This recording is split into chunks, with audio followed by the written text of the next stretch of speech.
is filled with silence. We're alone and frightened.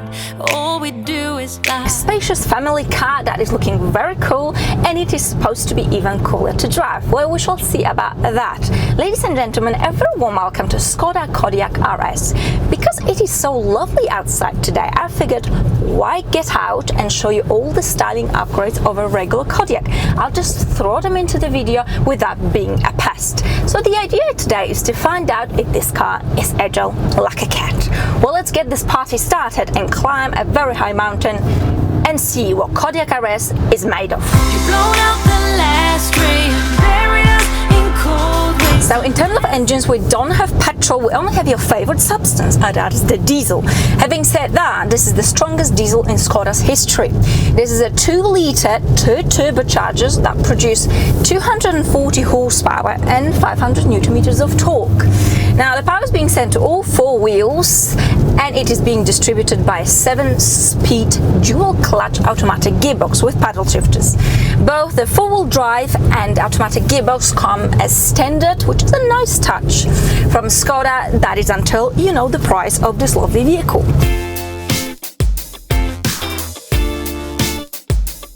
Alright, and what about the cabin? Overall, it's got a really sporty feel about it. I like the steering wheel, the red stitching that running through the entire cabin, really beautiful touch.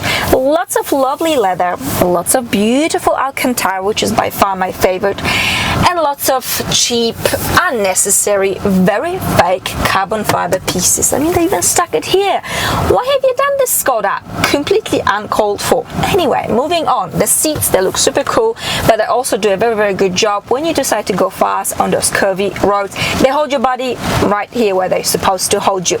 Now the infotainment system is pretty straightforward, nothing complicated about it, even for blonde individuals such as myself. I can handle it. We've got the virtual cockpit, 5 different views, with a sport one having the ref counter in the middle, which is a nice look actually, but overall I think they've done a very good job. I'm really liking this cabin, except for those carbon fiber pieces. All the girls, they follow you around every day. So 0 to 100 is 6.7 seconds. Let's floor this thing. We're going uphill, it is slippery. Come on, KODIAQ RS, show me what you've got. Okay. It does take a while for the gearbox to find its place, but once it finds its path, it is actually pretty smooth. Is it a wild animal? Not quite. You know what? It's what I call mild but salubrious acceleration. Do I feel I need more punch? Yes, but that's also the way I am.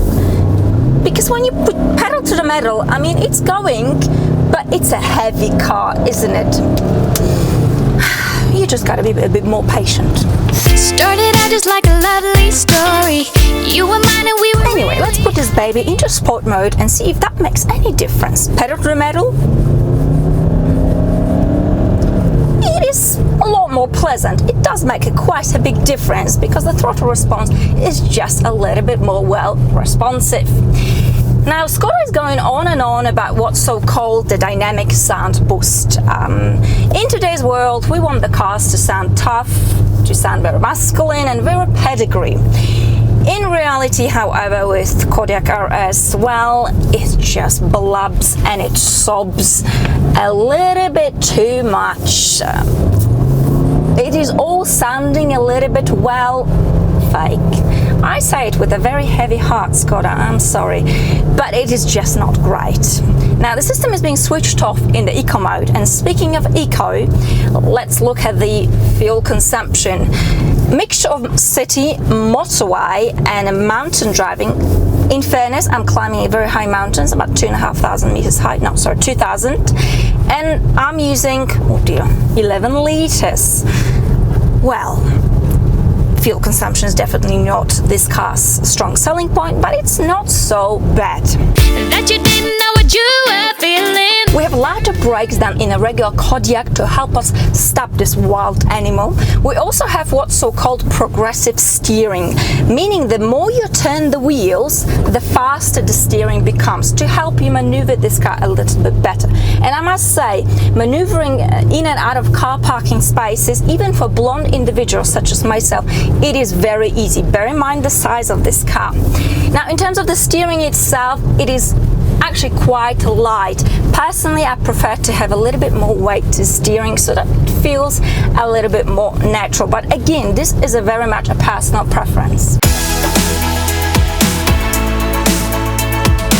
But what I'm really surprised about is its off-road capabilities. I mean, I've just taken this car on a mountain full of rocks and it's...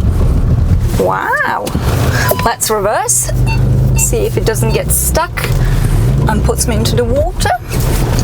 I think that was a big rock in there. Oh dear. Shh. Let's park it so we can do a bit of filming. Yeah, well, there you go. Lovely. We've got an adjustable suspension. There's comfort, normal and sport mode. And when you're driving in a comfort mode and even riding on 20-inch wheels, it is surprisingly very, very relaxing.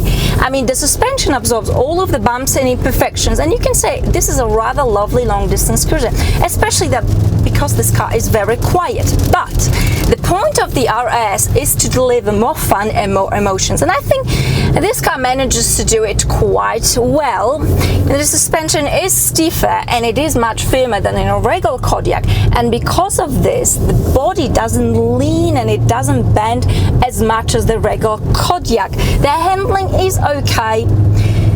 Can you go as far as saying you have plenty of fun in this car? No. That is not fair to say that. I've seen that commercial that Skoda has come up with, and boy, I was expecting it's gonna be flying, this car. Well, that is a fantasy. I don't know why Skoda has done it actually, because you know it's a slightly sporty SUV, but it's not a. I mean, this is as far as it goes. I can even just chill, sit back and relax. Well, good things do come to an end, so let's wrap things up. But before we do, let's talk money, honey. So, the model I have with me today is worth a whopping 63,000 Swiss francs, which is more or less an equivalent to the US dollar. I know, right? I know what you might be thinking. Just to put things into perspective, you can get nearly 2 basic Kodiaqs RS. That is because they start from only 36,000. Well, Skoda, didn't you just get carried away there a little bit? Yes, I think you have. You know, Kodiaq is a fantastic, spacious family car.